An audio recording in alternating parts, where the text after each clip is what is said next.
NLC has a right to peaceful demonstration, but in the House we have our own processes on how to handle such issues. The National President has written a letter to me, which I replied to him, that this issue is now beyond me. It has been debated in the House and was voted for. It's now the issue of the House.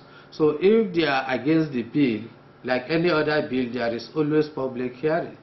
They can come for public hearing and state their own position. If they have a superior argument with facts and figures, nothing stops the House from withdrawing it. But they should not resort to insults, abuses, intimidation, smear campaign.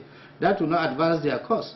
Because in every democracy in the world, they are receiving opportunity for lobbying within the National Assembly, but not to resort to insult, abuses, smear campaign. I think it will not help their issues. Why are they afraid in constructive engagement? They should come for constructive engagement. Let them present their case. We have seen a lot of even more controversial issues have come to this House. People come to present their own position, not through abusing other people. Institution, you cannot fight for democracy and at the same time you reject democratic processes and democratic values. These are the beauty of democracy. Everybody should not be on the same page. The most important thing, all of us are looking for solution for our workers, for our country. So our approaches may differ. We may have some disagreement, but the way the NLC is going about it, campaigning, pouring abuses in social media, smear campaign, I think it will not help. It's better for them to come for serious engagement. There will be public hearing, and that public hearing is not that it's going to be done in secret. It's open. Everybody will be there. Everybody will see the position being canvassed by each group. And this is an issue you cannot just wish away through insults. If prominent legal luminaries like Chief Afe Babalola can come out strongly to support this bill, with a very powerful article in the Tribune of Friday last week. The Punch 2 days ago came out with an editorial, as you can see. This is the editorial by Punch in support of our position. The position of Progressive Governors Forum is very clear on this, and many other interest groups, even the silent majority. So this thing cannot just be wished away through insult. It has to be debated. If you could recall, there is a committee that was established by the APC when this issue of restructuring through federalism came. It was a committee made of 9 governors, some members of National Assembly, party members, and they brought some far-reaching recommendations which was adopted by the party NEC. I'm also a member of NEC of APC. We adopted this report, and how do we, it's just not a report that we just take it and put it under the carpet. Being a member of that committee, being a member of NEC, I have a right, a member of National Assembly, to present it for National Assembly for national debate. And we have triggered a national debate on this issue. I think it's now in the front burner of national discourse. So it's not something that I only advise the level, that old system of intimidation, abuses, smear campaign, I think it will not work. They should come, let them engage the National Assembly. The issue is even beyond me. If the thing has no merit, it could not have passed the second reading. The day it was debated, there was a robust debate for almost 2.5 hours. You could see that almost 80% of people who contributed were for the bill, and with convincing reasons. So let them come for public hearing whenever the committee, adult committee of constitutional review call for memorandum. They can come and canvass for their opposition. No, it's not targeted at the workers. If you look at the bill critically, you find out that the bill is devoid of any form of sentiment or any form of emotion. It's based on facts. What's the essence of making a law that is not implementable? We have seen even the 18,000 up to this moment, some states cannot pay the 18,000. And now it's 30,000, some of the states, almost more than 3/4 of the states cannot afford to pay. So what's the essence? And there is no penalty for not paying. Even when this government came, when they negotiated with the labor at 30, it's good.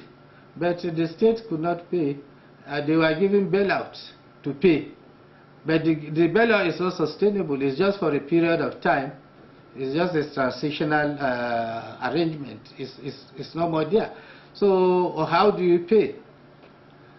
Because most of the states, what they are saying, they cannot pay unless they will reduce their workers by 60 to 70%. So in that scenario, how do you solve your problem? We have to sit down. All of us are looking for a way out. Or do you agree? Okay, we agree. Okay, then now it's retrench 60 to 70% of your workers. Then you can pay the remaining that are there. Is it how you want it to be? And labor is very, the fear of labor is that they are thinking we are advocating for decentralization of labor. No, the labor, nobody is shutting the door for labor to negotiate on behalf of states.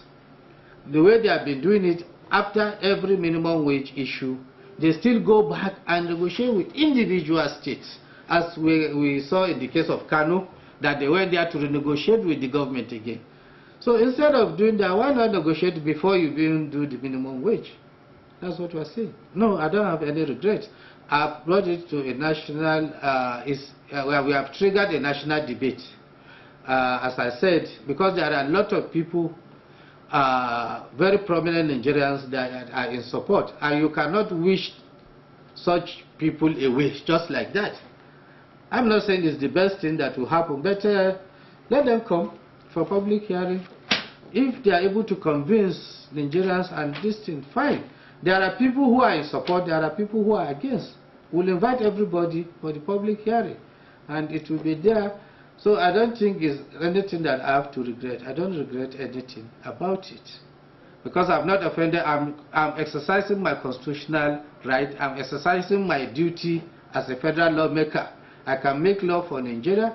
I listened to them saying that I don't even have the right to bring a private member bill of private on the minimum wage. So why am I here? Why am I here if I cannot? You are telling me I don't have right to bring private member bill. So what about all the bills that have been brought that are private member bill? Even the deputy speaker, is it not just when you are coming, you see private member bill that they have assented to him to have a federal medical center in his town? It's there, it's through private, so I can sponsor any bill that is of national interest. The labor, they are not the only one that own Nigeria. Every Nigerian has a right. If they are opposed to what we did, they just come to the house and during public hearing, they bring memoranda, they state their case, but not through abuses, not through blackmail, no. Deputy Speaker has a right, as a member of National Assembly, he has the right to contribute to any bill as an individual. So he's not representing the leadership, he's representing his own personal interests, personal views, which he has the right, but his personal views does not reflect the views of the House, as you can see through the debate and through the voting pattern. So even at the committee level, each state is represented, each interest group is represented. So he is just a presiding officer to preside, but he cannot dictate to the committee. This is democracy, so the committee will now decide.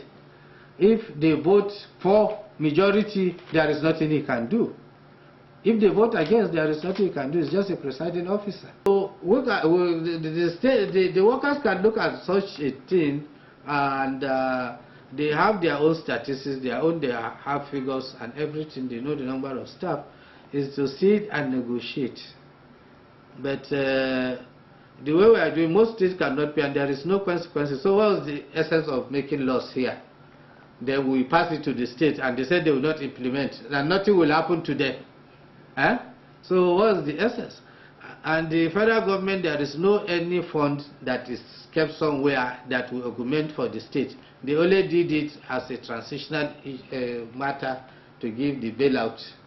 Then after the bailout, the state cannot pay again. We are in a better position to negotiate for their workers. And it can even be, we are in a democratic era.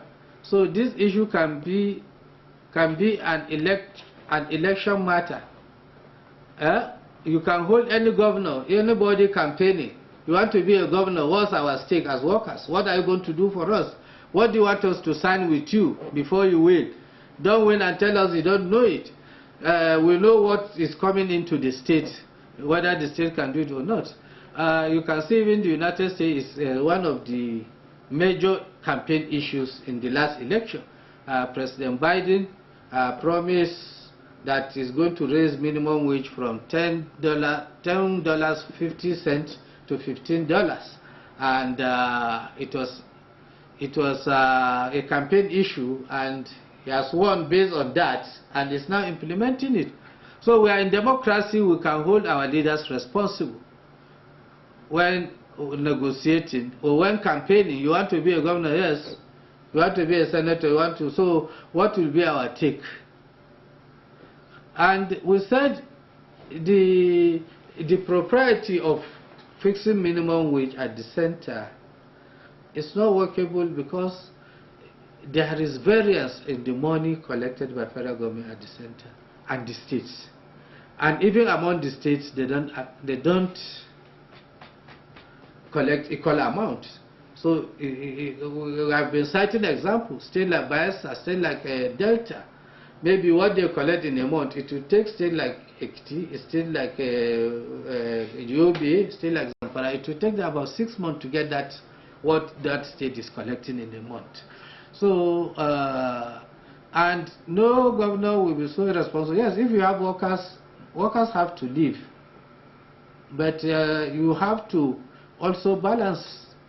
Like I can tell you in my state now, in Kaduna, which I know, you find out after paying the salary of staff in local governments, I think only about 3 or 4 local governments normally have surplus to do other jobs, to buy drugs, to repair and rehabilitate schools, to repair roads, and do other works. So now most of them exist just to pay salary. At the end of the day, after salaries, you will not see anybody at the local government, and nothing is happening.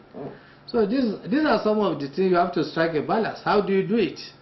How do you do other things? How do you do other responsibilities of government? So it's another opportunity for state government, local government to stand up and start thinking of how to generate more revenue to take care of their workers and do other functions and do other things for their states or their local governments.